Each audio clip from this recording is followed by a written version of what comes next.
कहू चाहूनी आज जो बाहर जो प्रक्रिया हुए प्राय समाप्त है समस्ते बहुत आकंठ सहित प्रभुंर आगमन को अपेक्षा कर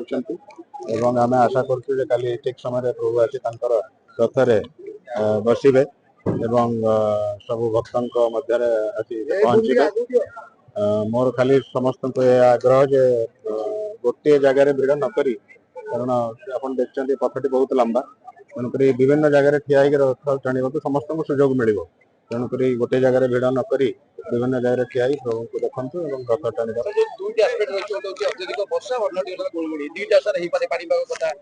से प्रस्तुत अच्छु आप जानते काली वर्षार संभावना बहुत अधिक अच्छी तेणुक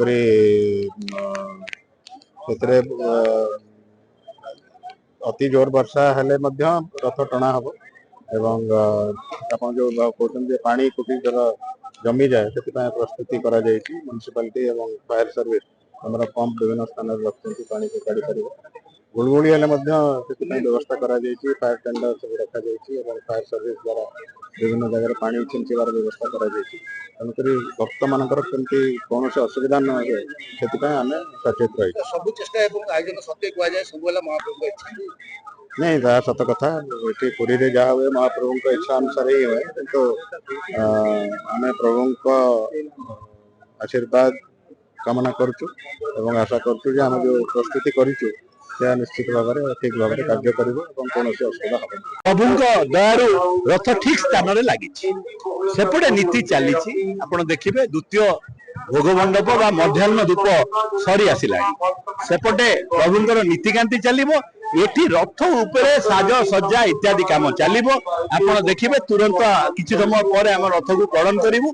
रथरे काली सकाल चारमाड़ लगे आप देखुए बैरिकेड बुक कला तेणु से प्रस्तुति पर्व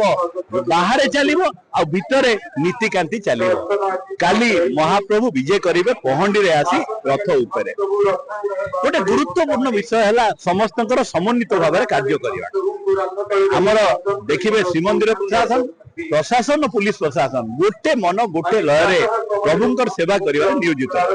मोर विश्वास जे प्रभुंर आशीर्वाद हम जमती कि काली रथ भल आउ गोटे कथा कहि वर्षा आज सकाळे आपण माने देखिथिबे वर्षा बहुत मात्रा है हमको किछि मात्रा डर लागिला जे वाटर लॉगिंग हबो किंतु हमर प्रस्तुति थिला जे डी वाटरिंग पंप लगे वाटर लॉगिंग कढ़ा है आज अनेक जगह डी वाटरिंग पंप लगी सेमती जदि रथ ये आवश्यकता पूरण करने को आम प्रस्तुत आउ गोटे जिनस हुए बहुत वर्षा हेले दौड़ी स्लिप करे से भी आमर ड्रिल होती तेणु मोर विश्वास प्रभु आशीर्वाद रे तांकरी रथ यात्रा भल भाव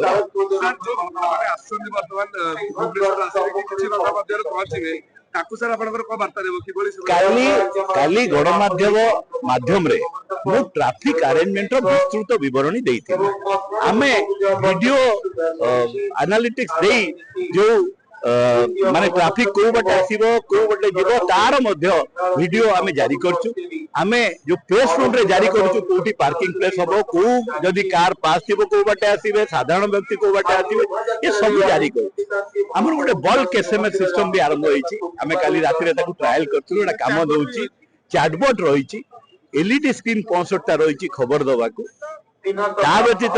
आपण मानक माध्यम रही आम खाली अनुरोध करूँ जो भक्त माने समस्त मेजोरिटी तो भुवनेश्वर पटू आसबे प्रशासन टिके कथा शुणे उपदेशावली को ग्रहण करें। धन्यवाद।